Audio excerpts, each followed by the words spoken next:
Law and order के सवाल पर सरकार ने तमाम बार दावा किया है, न केवल खुद कहा बल्कि संस्थाएं लगाई अपने नैरेटिव को, परसेप्शन को बदलने के लिए।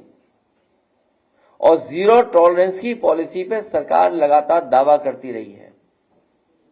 और जिस तरीके से लगातार हम लोग सुन रहे हैं, सरकार के विधायक क्या कह रहे हैं, उनके ही अपने नेता ये कह रहे हैं कि उन्होंने जीवन काल में, उन्होंने अपने पूरे राजनीतिक जीवन काल में ऐसा भ्रष्टाचार नहीं देखा होगा जो इस सरकार में चल रहा है।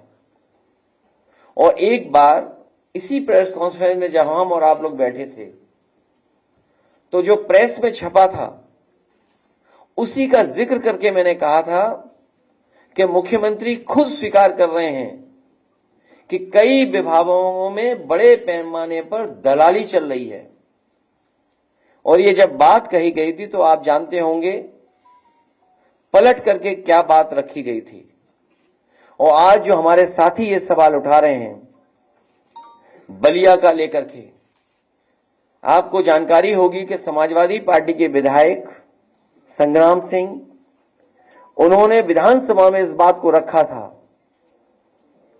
तो ये एक जगह के भ्रष्टाचार का तो खुलासा हुआ है।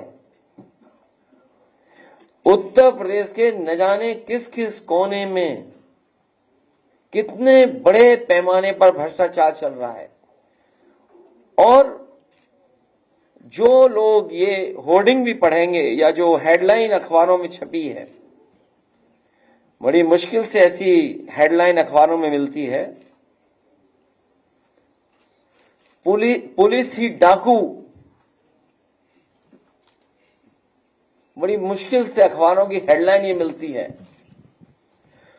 पुलिस ही डाकू हर दिन 15 लाख वसूल रही है।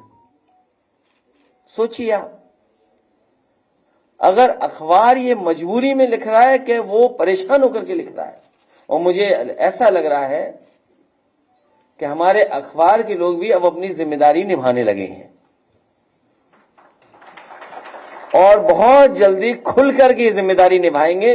हम इसके लिए भी अपने लोगों को, आज जब संविधान मान स्तंभ की स्थापना कर रहे हैं, तो अपने पत्रकार साथियों को इस बात के लिए भी बधाई देते हैं।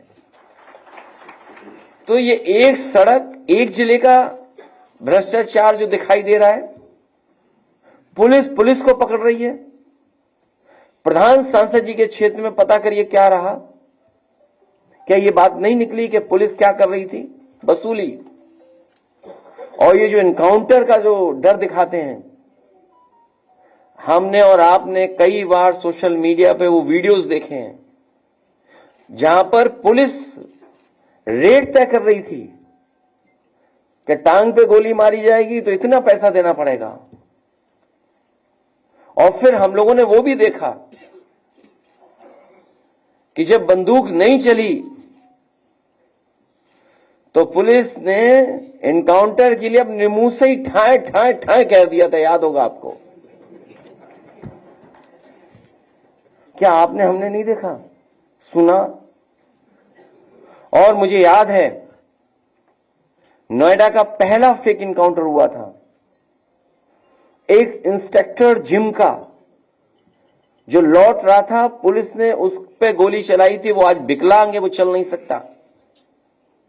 अगर सरकार उसी समय न्याय दे देती जब हम लोगों ने सवाल उठाया था, तो आज ये उत्तर प्रदेश की स्थिति नहीं बनती।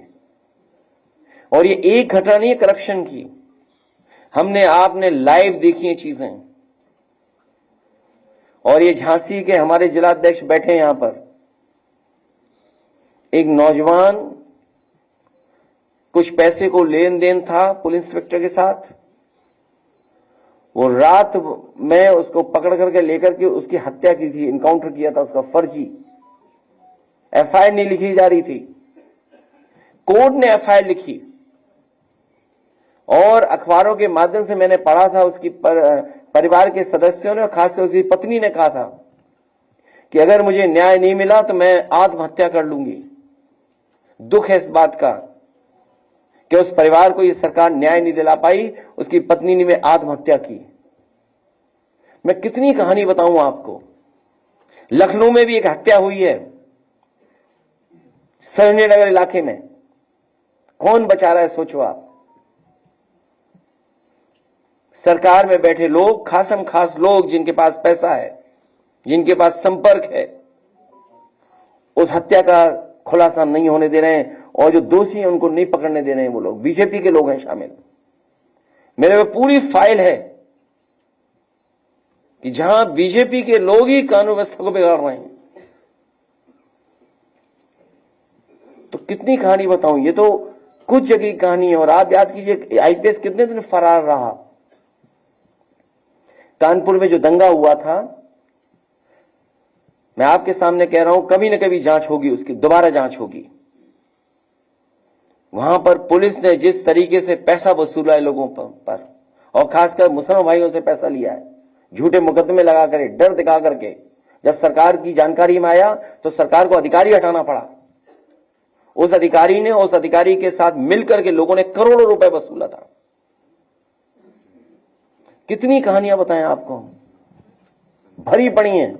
और फाइल अभी मुझे लोग देके गए हैं, अगर फाइल का पढ़ दें तो न जाने कितना भ्रष्टाचार दिखाई देगा केवल एक विभाग का।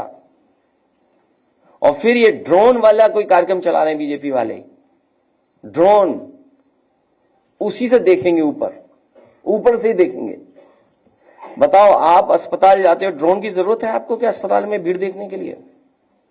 लोहिया अस्पताल जाइए, आप सिविल हॉस्पिटल जाइए, पीजीआई आप जाइए, क्या आपको ड्रोन की जरूरत पड़ेगी भीड़ देखने के लिए? आप किसी रेलवे स्टेशन पे चले जाओ, आपको जरूरत पड़ेगी ड्रोन की भीड़ के लिए, देखने के लिए? तो 10 साल रह करके इन्होंने हर व्यवस्था को खराब किया है, हर व्यवस्था, हर विभाग बर्बाद कर दिया।